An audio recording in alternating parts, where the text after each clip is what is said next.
Casimiro, left hook, sarap ng tulog mo. Martin, may katapat, knockout ka.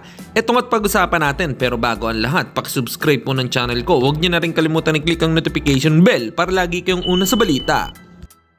Pag-usapan nga po natin mga kaboxing, matapos nga pong manalo ni Carl James Martin kay Ruben Tostado Garcia via TKO sa round 5. Ayon sa mga nakapanood, ay nahirapan daw dito si Wonderboy sa kanyang nakalaban kahit pa ito ay nanalo. Kung si Pilipos ng Hitumba daw di umano ang nakalaban ni Wonderboy, baka sakali daw na iba ang sitwasyon at siya daw ang nanakaut ng Aprikano.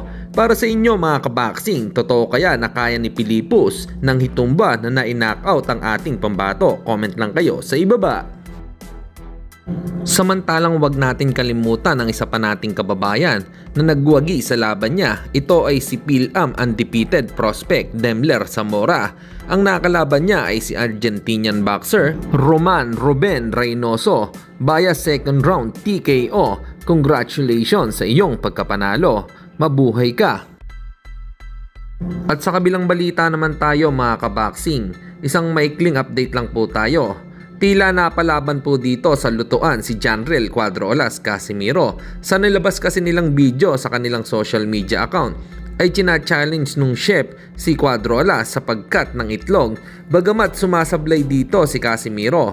Kaya napakomento na nga lang si Cuadrolas na tama talaga, hindi ako nag-cook pero may left hook ako na pangpasarap sa tulog mo.